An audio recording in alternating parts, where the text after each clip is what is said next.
Morning, everyone. On your seats you will find a little flyer. One side says community meal, the other side says LifeChurch late. And what that is just an invite for yourself. If you'd like to come along, please feel free. If you'd like to bring someone, we meet at Wesley Community Centre, which is WA4, which is about 5 minutes from here, less than that in a drive sense. We really want to impact the community of Latchford, and one of the ways that we felt of doing this originally was through a community meal, and we've been running for about 3 meals now, and it's been 3 years, 3 meals, 3 years, yeah, we've done more than 3 meals, trust me. We've been running for about 3.5 years now, actually, and it's been really successful. We originally started in Dover Road with 15 people from LifeChurch. We're just having a meal together, just doing community, just meeting up on a Tuesday night it was then, but now it's Mondays. We've now sort of grown in the sense of really reaching out to the community and met lots of people. People have found faith through that. Just having friendship and a meal is just such a big thing for people in that community, and just having friendship and meeting up every week. And we miss people when they're not there, you know. So we're going to start again on the 11th of September. So if you'd like to be part of that, just to come along and just see what it's all about, please feel free to come along. There's no obligation. I won't be diving on you and going, here's a mop and here's a pan in the kitchen to clean or whatever. Although you can do that if you want to, trust me, that's fine. But yeah, if you'd like to just come along and just see what it's all about, you'll be really encouraged, because we are Latchford and this is a Latchford church and we are reaching the community of Latchford, so that's what it's about. Secondly, on the back, you'll also see LifeChurch late. We've got 3 events. These are evangelistic outreaches.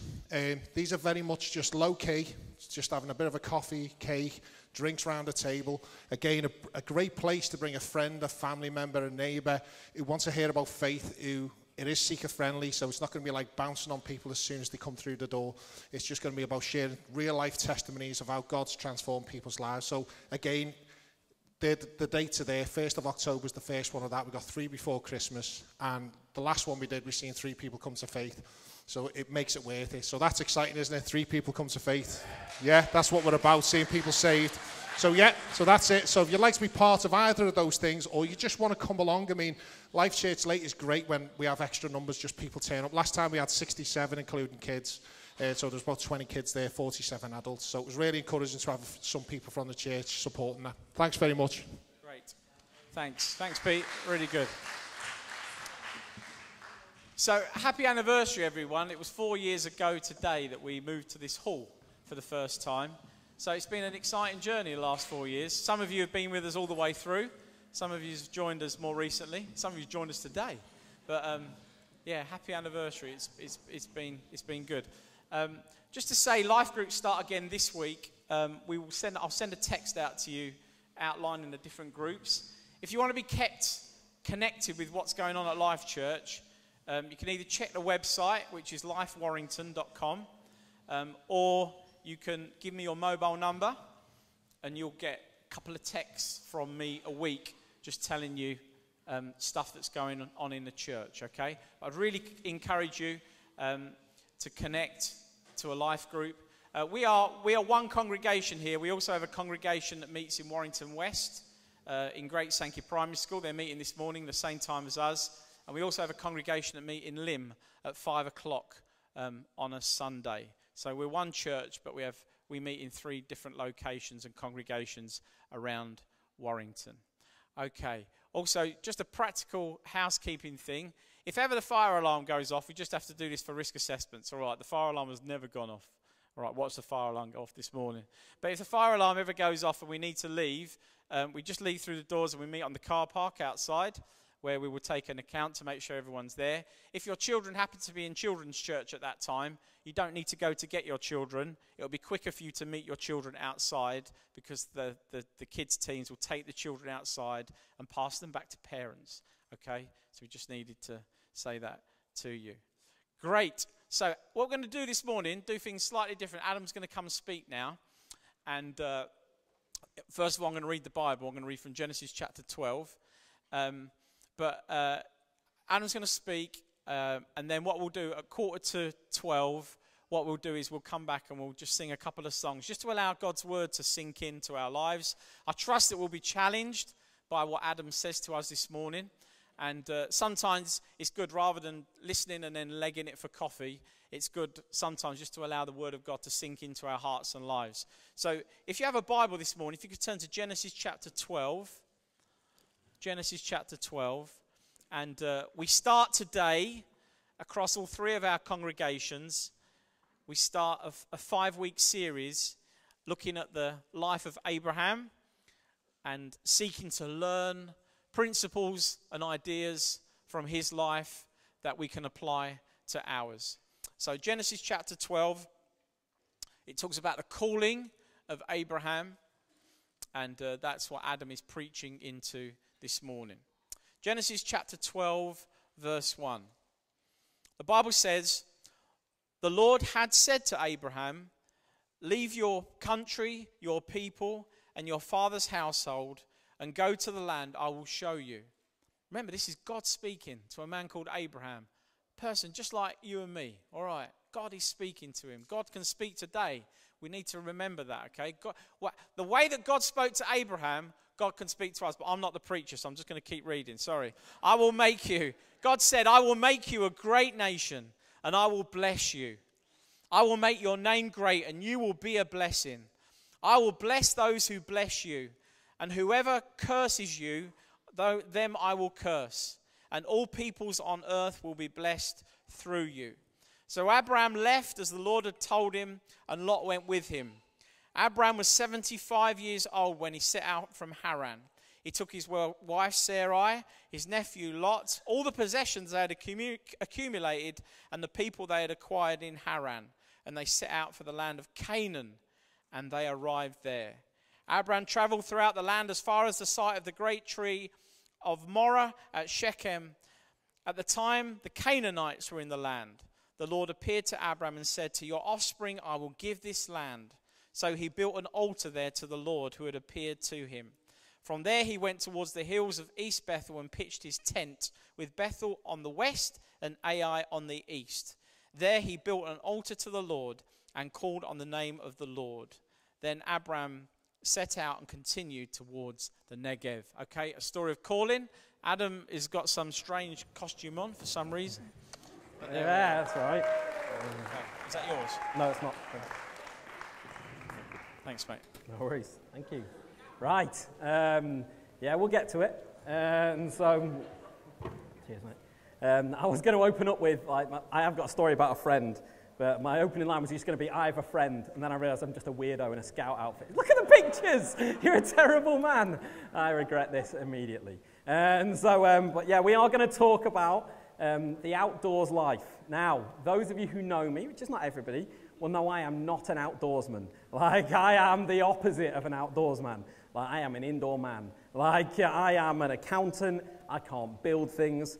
But I have these kind of friends, and these friends, they put things on their Instagram like this. I just built a new desk for my office because, you know, it's a weekend. Oh, yeah, well, as you do. Of course, why not? What else would you do? Sleep in. That's what you could do. Oh, I've got a new saw. Look at this, my new... can't believe I didn't think about this before. Yeah, you idiot. Why didn't you, eh? How would you manage previously without that? And so I went to see this friend for a weekend. Just to marvel in his man skills. And so he was there building his own house effectively. And so I turned up and it was just nice. We stayed there for a weekend. And he said, "Oh, let's just go for a walk." I was, "Oh, okay." And he lives proper up in the Yorkshire Dales. I mean, just a nice little walk. What can go wrong? Well, what can go wrong is that I could slip down a slope, lean against a wall which crumbles, falls in an avalanche of rocks, and nearly breaking his wife's leg. That can go wrong. Oh, that can go wrong. Yeah, you're not kidding. And this is what happens when you go outside. Okay, and so this is the outdoors problem, is that you go out and people may die. And so if you're an indoors man and you get called on a walk, be very careful. They were very happy. I mean, his wife was less happy. She looks pretty happy there. She wasn't that pleased. They kept sending me pictures repeatedly about the wound. Throughout the week, I just kept getting another picture. I didn't even want to open them in the end. I was like, "Oh, all right, I get it. I get the guilt." And so we're going to look at the kind of calling of Abraham and the thing that we're going to call the outdoor life. But by the outdoor life, we're not talking about you having to be a real practical man like Les Dunn who can build everything. We're not talking about that, thank goodness. So if you're terrible at these kind of things, stay with us. Okay, and so by the outdoor life, what we mean is being called out of our comfort zone, out of just our routine, just the norm, doing the same old, and called into something else, and called into something better, and called into something new. And so if we look at the kind of story of Abraham, we're going to see that this is a guy who knew what it was to live by faith. And we're going to see in the verse that Luke has just read, in chapter 12, it starts by telling us that kind of God just calls him and says, leave your land, leave the land you're in, all your possessions, and go where I'm going to show you. But before that, in chapter 11, which Lucas didn't read, it says that Abraham set out to go to a place called Canaan. But then he came to a land called Haran, and he just settled there. And he was just stopped there, and he was just on pause. And many of us live our lives like that. We kind of work, and we get tired, we come home, and we just, we shut the curtains, binge watch TV, and it is what it is. And I'm not saying none of us should go and watch TV or anything like that. I'm just saying if we do that all the time, our lives are at best, they're on pause. And Abraham was a guy who was kind of on pause. He was there, he was settled in a place where he hadn't been. And in verse 1 of the passage, it says, go to a place that I am going to show you, from your country, your people, and your father's house, to a place I am going to show you. And that, for me, is worryingly vague. Like, that is not enough. Like, I am an accountant. I want details. Don't give me I'll just go somewhere and I will show you. That would terrify me, okay? And so, but God just says, just go. And, I just need to leave everything and go. Oh, yeah, okay, no problems. And so instead, the guy decides, well, that's what I'm going to do. Now, I don't think God is being particularly harsh and hard-line by not giving him really detailed directions, because I think sometimes when we get given overly detailed directions that we just think we need to follow blindly, well, then it can lead badly. It can end badly. We actually have a video, so I didn't know if I'd fit the video in, but we're up here now, we'll fit it in. So it's going to show the danger of just following basic instructions when you're on a journey.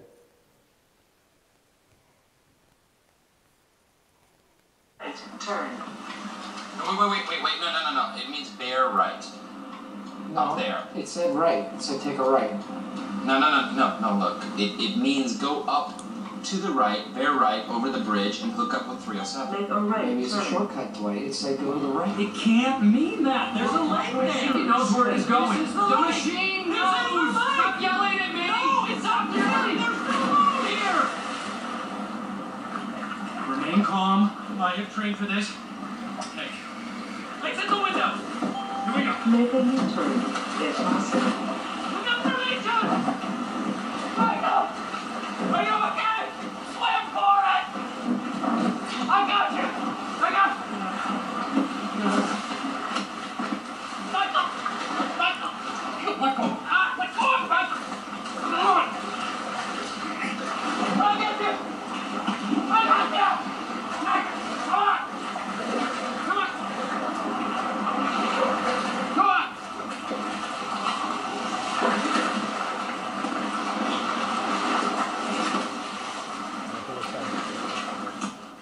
So, the machine knows. We just trust the sat-nav. Many of us have gone to all kinds of places going, does it mean right or does it mean right at this roundabout? And before you know it, you are lost. Now, a few of us went on a men's weekend recently. Now, who in the room came on the men's weekend with us? 3, 4 of you hardy souls. And it was a great men's weekend. However, 3 of us had to work late. So we turned up later than everybody else who'd been guided there by the person who knew the way. So we were given a map. And we were given a map. And I'm not going to blame anybody, but I'm just saying somebody who will remain nameless gave us a map. Okay, and so we were given a map. Okay, and so it's not important who it was, but they gave us a map. And so 3 of us would come in there late at night in the dark. Now, I flipped this map round sideways, so that way it's meant to be, didn't really work the other way. Now, you can't see the narrative on there, but on that map it says, this map is more than enough. Now, the person who had given us this map, they had not reckoned for the fact that I am not an outdoors man. Okay, and so you might think that that is more than enough. But on that map, you've got 2 arrows there. I've even got, you can't really see the laser thing. But that bottom line there is where we should have been following. We go on across that arrow, and that second arrow on the right is where we were going. Now, up on the sort of top left, you'll see all the roads converge into one. Now, for me, that smells problems, because you could not take that route, and you can instead Take that route. Oh, yes, there we were. And so, but obviously we have no idea we've taken that route. The 3 hardy, brave souls, only one of which is still here to tell the tale. So that's all right, Sean. Me and Sean. Rich is not here, still recovering, I suspect. So we walked, and we walked, and we walked, and it was raining, and I am a glasses wearer. And in the rain, you have a problem because you've got this horrible rain, so you can't see. So you take your glasses off, and then you can't see. So either way, I mean, at best, I'm up a mountain blind. And so we are just, mountain is not true. We're up a big hill blind. And so we're going, just walking and walking and walking and thinking, well, I think we're probably just going to die. And so we were just we'd done for about an hour and 50 minutes, and we're just stuck and we're lost. Now I'm going to leave that there for a second. That is not the end, but we're going to move away from that for a second. But we are lost on a hill. And the thing is, that as soon as we stop, just start running off on our own direction and just going to go, right, God, leave that with us, we've got this now, and we walk away, we can quite quickly become lost. Like Abraham, I wasn't really moving, but just because he wasn't moving, he was still lost. He wasn't in a place where he should be, you know. And God doesn't give us these kind of crazy directions and say, right, I'll see you in heaven, here's your instructions, see you later. The whole point is that God wants us to walk with him, to be connected to him, have influence with him. Like when Jesus came down, he didn't just come and give us a list of rules. He came and he said, right, I want to build people around me and I want to walk with them for 3 years. I want to show them about life. Because there was a bunch of people in Jesus' day that thought they had the rules down.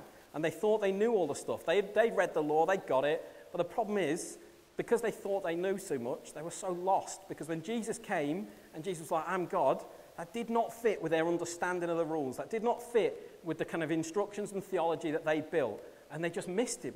And they didn't know it, but they're so lost. And so when Jesus came, he's not coming as a distant kind of God waiting for us on the other side. He's coming to draw alongside us. And Lucas sent a text today. I mean, he sends obviously many texts, but this one was a good one. And so, I mean, they're all right, but this one was better than the average. So, you know, it's worth reading 1 in 5, maybe something like that. And so I can see the resentment in his face. He's not going to run up, so it's fine. And so it said in this, it was a quote from a guy called John Ortberg, and it said, my main job is to remain connected to God. When my primary focus is being present with him, everything else has a way of falling into place. When my primary focus becomes anything else, I become a lesser version of myself. And so in that quote, the guy is not saying that when my primary focus is being present with God, life is easy. He's not meaning that. He's saying that even when life is tough, he knows who he is. He knows his identity when he's close to God. He knows what he should be doing. And for me, the bit that really speaks to me is that last bit, when my primary focus becomes anything else, I become a lesser version of myself.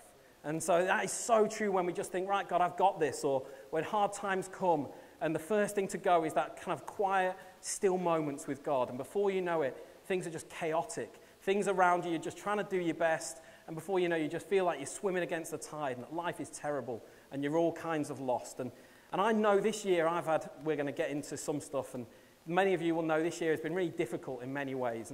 And so I know what this guy is saying when he's saying being present with God. It's not just, doesn't change the situation, doesn't make it easy, but I know what it is to kind of go through that difficulty when you're not focusing on God and how the chaos is and how much you really beat yourself up. And then when you really trust God, it just changes things inside you. It changes your life. It changes who you are.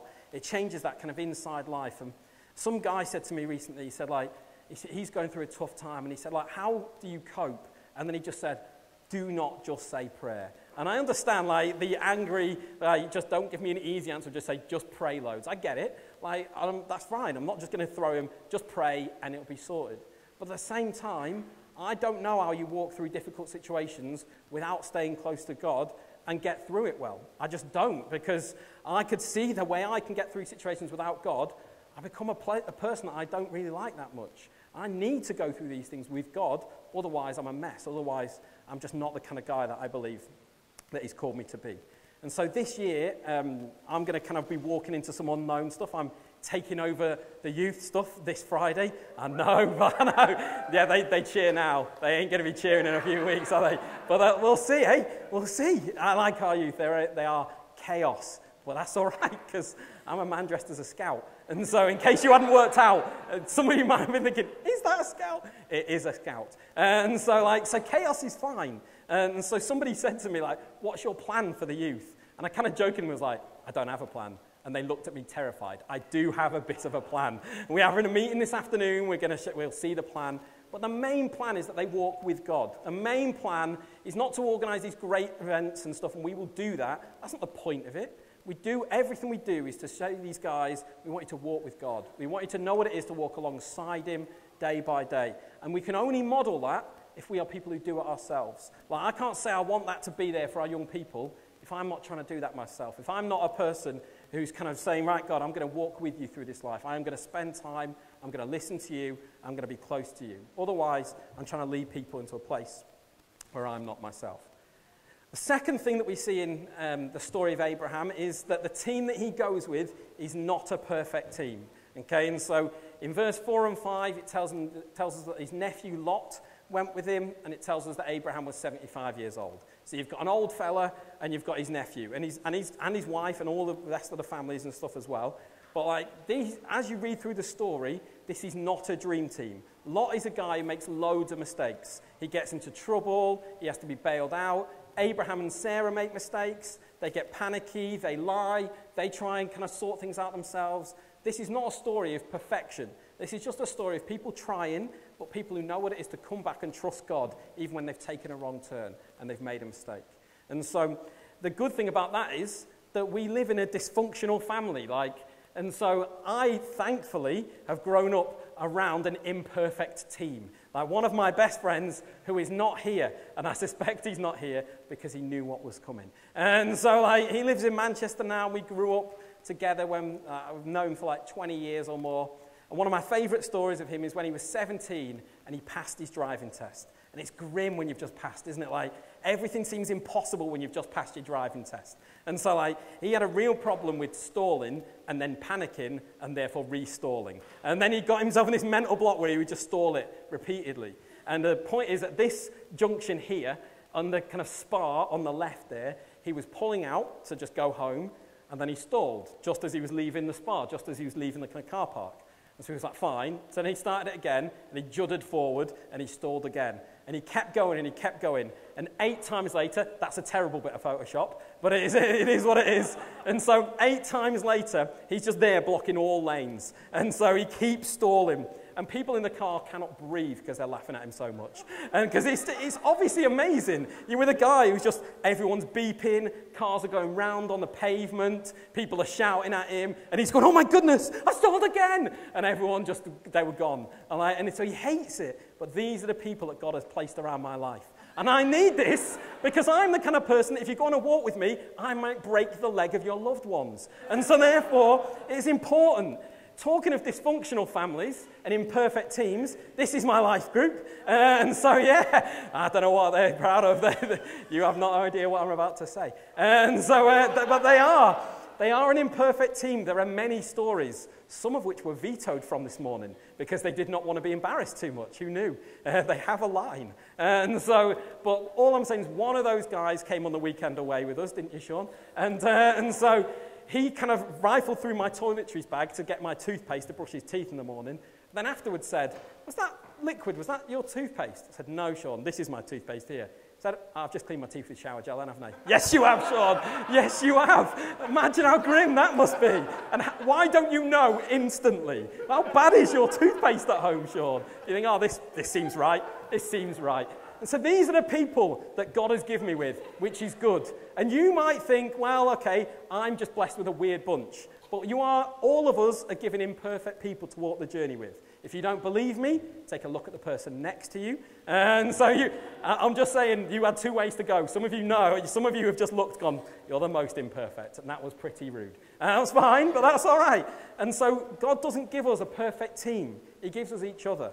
And what we have to do is we have to kind of work out how we're going to walk this journey, how we're going to follow him through this life.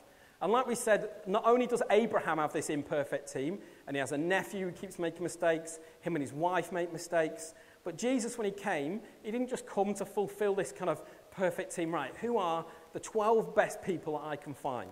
Jesus just goes up to a load of random fellas and says, come follow me. So he starts with that vague direction. He doesn't say, come follow me, and I'll tell you what we're going to do. We're going to do this, this, and this. He said, come follow me, and I'm going to make you alive, more alive than you've ever been. And the bunch of ordinary people who make mistakes, they come and they walk with him and they follow him.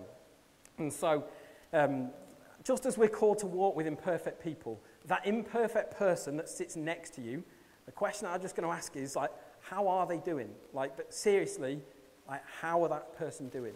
Because it's easy to kind of go through life and just kind of be like, I'm assuming that they're okay. Like my team, we'll get back to Lara in a second. And so, but that team, like, sometimes, there are many times in my life that I assume that everyone's okay. And I assume they're okay because actually the alternative is I have to sit down and I have to eyeball people and I say, how are you doing? And we have to do it properly. And that's what we want to do. We want to be people who know what it is to really know how each other are on that walk. Not just to assume that the people around you are fine, because they might be, but they might not be. Okay, and so it's so important that we walk that journey and go through that. And this year with the youth, one of my real kind of aims with the young people, we've got our young people slide there, and so one of the aims is for me, I'm going to sit down with every single young person, like, and just ambitious, but it's happening because I've said it now, and so, but the aim is to sit down with all of them at some point in this year and say, how are you actually doing? Like, where are you at? Like, we're not just going to do this where I chat at them and just assume that things are fine. I'm going to take them aside, we're going to sit down, and we're going to be honest. I'm going to say, how are you? Like, how are you really? And they'll probably say, fine. And then I'll have to ask again, because young people are cool, and it takes some time. And so we'll get there. But the thing is, just as I need to do that, because that's kind of my role, the young people, the best team that they can form, the best team that you guys can form is each other. Like my mate, the very much imperfect man, like we did it when we were 15. And we have prayed together, we have cried together, we have laughed together. I have laughed at him many times, and that's okay. And so, because that's one of the roles that he fulfills in my life. But we formed this team that as we all went away and we left and went to university, these were the people that I've known through all of these areas of my life. And we formed that team. And it's not just kind of an older person and a pastor. You form it with the people around you, the people that you walk close to. So, we are stuck on a mountain, okay? It's not really a mountain, but I'm going to keep saying it. We are stuck on a big hill. It is cold. It is wet. The conversation has turned to whether they should just cut me adrift and leave me out there. I am a dead weight. I have got a massive bag on it. I mean, it was only me that was saying this. Sean and Rich were not looking at each other going, just bin him. Like, this man's toast. He's not making it. But we are stuck. We are done for. We pretty much know this probably isn't the right direction.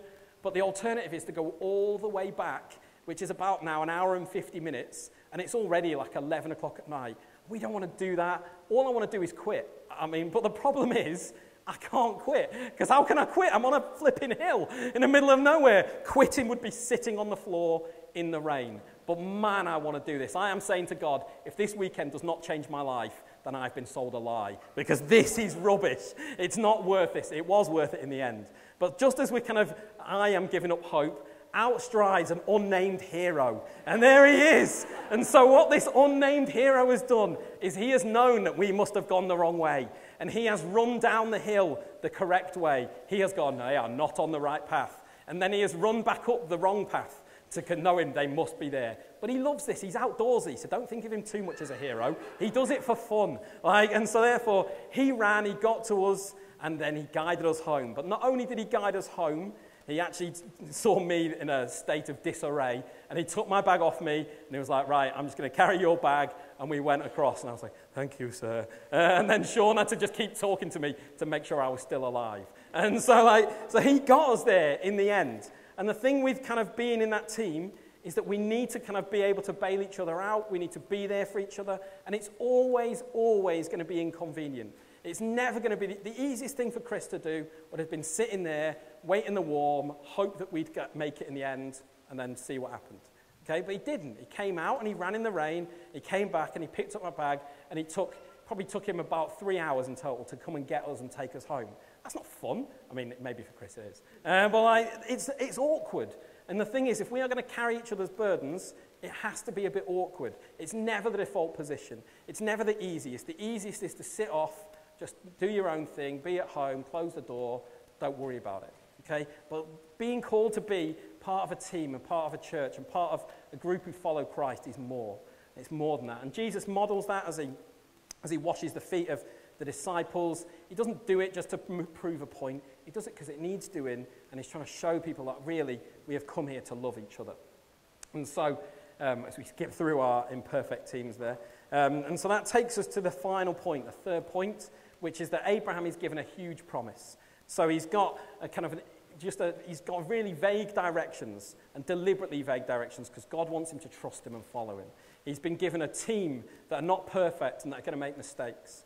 And then finally, he's given a huge promise. And in verse 2, it says that I'll make you into a great nation and I'll bless you. It's a massive promise. It's a huge promise. And so Abraham, as he's walking to this unknown world day after day, he has to cling to that promise and know that that's true every single day.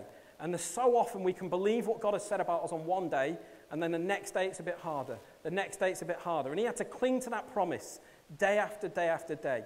And one of the ways he does it is he builds altars. And on the journey, he builds an altar regularly to remember God, to thank God, to communicate with God, to be in worship of God. And 4.5 years ago, when we set up this church, Annette gave us a word about altars with the story of David, that when they went on a journey, they stopped, they built an altar, and they worshipped God. And the whole point is that we do not want to go on a journey without listening to God, without communicating with God, without responding to God. And that can be hard. And some of you are probably thinking, why do you keep going on about listening to God? And you've never kind of experienced that. And all I'm saying is when I read the Bible more, I start to see God just let things come alive to me. And I go, man, that is for me. Or even when I'm doing that or praying, I hear a word and I think, man, I've just had this weird picture come to my head, and I think that is for somebody, and I go and share that with that person. Because God is a God who speaks to all of us. One of our core beliefs is that we are a church that believes in the priesthood of all believers. Whether you've been a Christian for a day or 50 years, like God can speak to you. And the thing is, we've got to be brave enough to realize that if God is going to speak to me, maybe I need to share that with somebody. And that can be scary, and that can be terrifying, because we sometimes think, maybe that person's going to think I'm a right weirdo. And you know what? If you're saying something weird, maybe they will. But worst case, I am dressed as a scout. And so let's not worry about weirdos right now. And so it's fine. And so we've got to be brave enough to trust the huge promises that he gives us and to believe and live by those things. And so one of the things that we're going to do in the next year is that we are planting another church in the north of Warrington. So in Cinnamon Brow, we are going to plant a church. And some of you, right, fair enough, are going to be scared, because some of you are thinking, man, how can we send another group of people? Who's going to do all the work? And all of these completely valid questions, they're fine. There's no problem with any of those questions. But the thing is, we're not going to the north because A, it's Lucas's great idea, or B, because it's easier. Neither of those things are true. The easiest thing is to stay as we are. And there's nothing wrong with staying as you are if that's what God wants you to do. Okay? But if we're called to do this, and that might mean we send away 30 people again, and all the challenges and stuff that comes with that. But if that's what God tells us to do, then that's the church we want to be. We don't want to be a church who kind of go, but God, that seems a rough idea. That seems a bad call. How are we going to manage it? Well, I don't know how we're going to manage it, to be honest. That's all right. We'll manage it when we get there, if we trust in God. Okay? Because we can still be stood still and still be lost. We can say, God, I just don't think we can do that. And so we stay where we are. And if that's not what God wants for us, then we're lost. Staying still feels like it's not a failure, because you're not trying at something so you'd have to fail. But if you stay still and avoid God, that can still be as much of a failure as anything.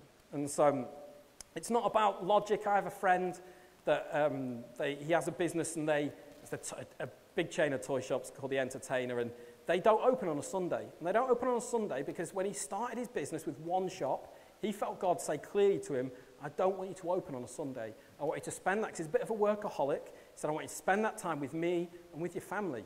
And that's what I want you to do with this business. And they have grown to hundreds and hundreds and hundreds of stores, and they don't open on a Sunday. And everyone in the business world thinks that is madness, because they say it costs you no extra money really to open on a Sunday. You have to pay staff, but you're paying the same rent and all that kind of stuff, and you could make loads more money on a Sunday. And he gets told that every year since he started. But his kind of thing is, God has told me to do it this way. And he said, maybe one day The Entertainer will open on a Sunday, but it won't open on a Sunday while I run it. And he said, maybe one day if I'm done and I leave, fine. But as far as I'm in control, God has told me to do it this way, and that's the way I'm going to do it. And sometimes God calls us to do stuff that is quite terrifying. It's not logical because it's a big promise that we have to trust in Him. And so that's the kind of thing that we're seeing. So the three things that Abraham had to deal with was cope with the vague directions that he was given, the imperfect team, and just living in that huge promise. And so for me, very much this year, it feels like this kind of preach is something that I've just kind of walked out a little bit. Like, I'm not an old man with Abraham, I'm not that old. The young people still think I'm cool enough. And so otherwise they'd have revolted. And so I'm not be that old, but I know what it is to kind of think, right, God, I don't quite know where my directions are going to go. I don't quite know what the next step is. And so some of you will know that maybe a year ago, last November or something, was the last time that I stood up here. And the reason for that is that me and my wife, we'd been to Mozambique on missions, and then we were moving to Bournemouth with the aim to go into being missionaries in Mexico this year. Okay, and that was the plan. It was kind of as mapped out as I've ever had a plan, and I like a plan, and so I could cope with that plan. But then in December, my wife decided she didn't want to be married anymore, and that was tough. And that was really, that's always going to happen. This is why I dressed as a scout. And so you can't be upset with a crying scout, can you? And so, but that threw me into kind of chaos because I was like, man, I don't know where to go with this. Something in this world tells you when you try really hard, eventually it'll be all right. And so when I found something that was just out of my control and I couldn't do anything with, I was like, man, I do not know what to do. And so I came back up north and I lived in an empty house for 3 months, and that was kind of deliberate because loads of very good people were offering me furniture. People will know, they tried to give me a bed many times. And but in my head, I was logically going, oh no, but I might have to sell a house. But the reality was, probably now, I just didn't know where to go forward. I just didn't know what the next step was. I just thought, man, if I just get through today, I'll go in, I'll do my job, and then I'll just get through, and then I'll cope with tomorrow when tomorrow comes. It was hard.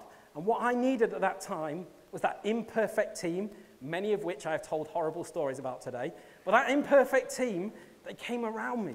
Like, people would be praying for me. People would cook me meals. People would come round. Like, the amount of people who just came and sat on the floor of my empty house and chatted about life, or just hung out and played games, or ate pizza.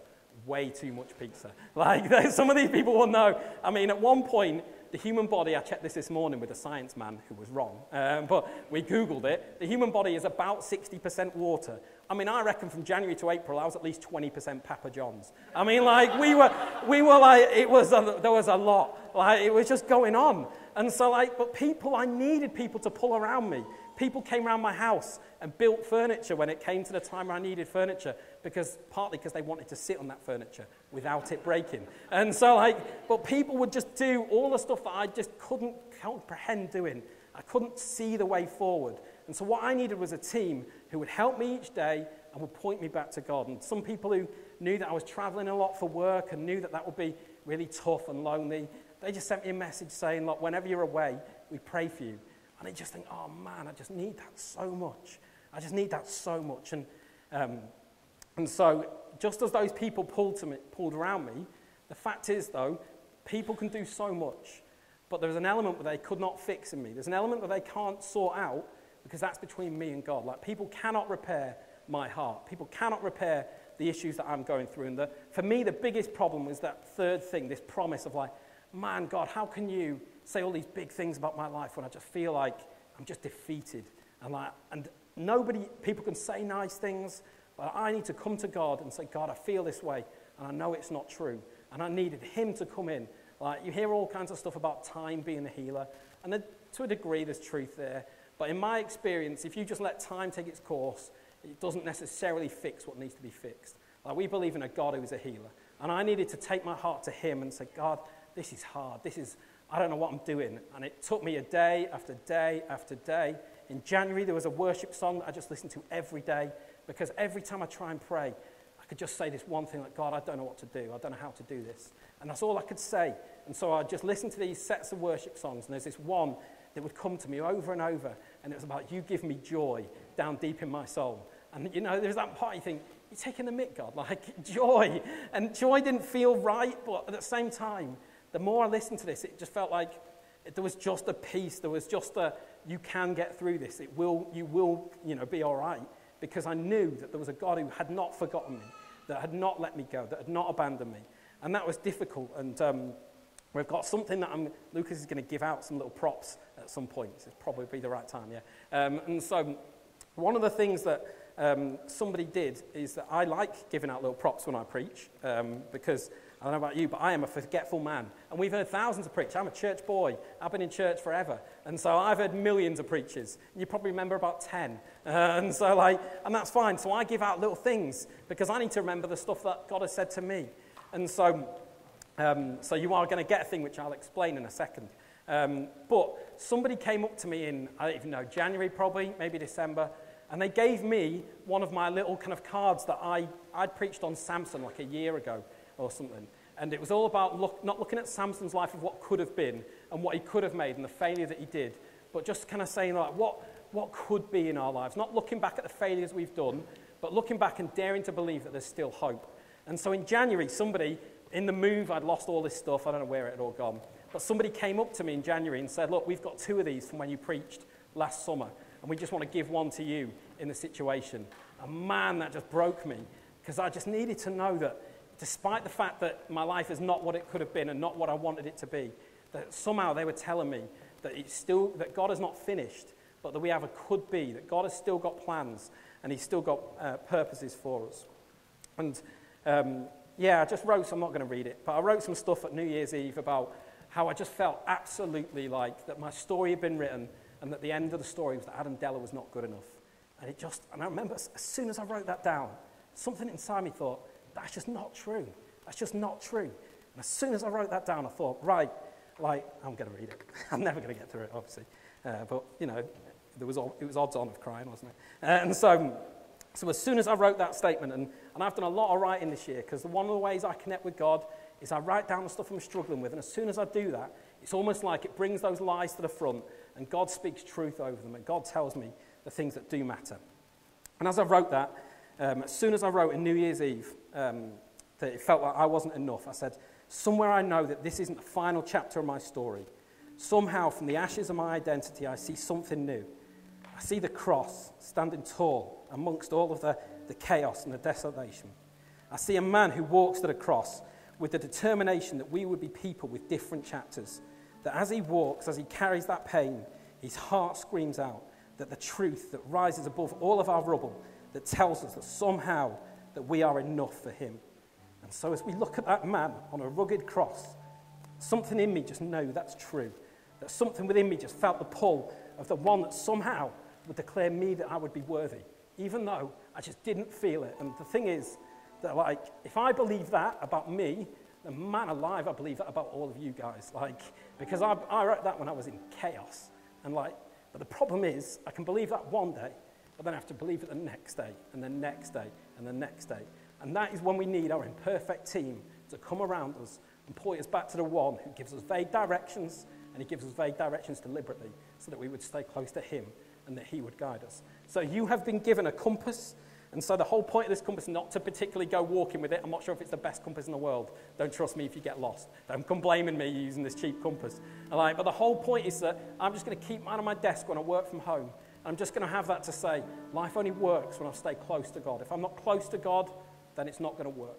And so he deliberately doesn't map out our next future for the next few years because he wants us with him. He wants us close. So I'm just going to pray and then hand over. Yeah, God, we just thank you that you are a God who longs to draw us near you. You long to have us close to your heart. And Lord, I just thank you that your story is that as your people we are not finished. No matter what we are, no matter who we are, that not just as LifeChurch, but as individuals within this church, that there is a hope and a purpose through you, Jesus. Yeah, so just help us all to live that out in whatever that might mean for us. Amen. Amen.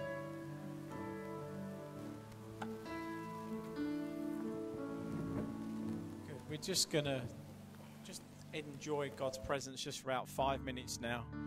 And let's just stand together, shall we?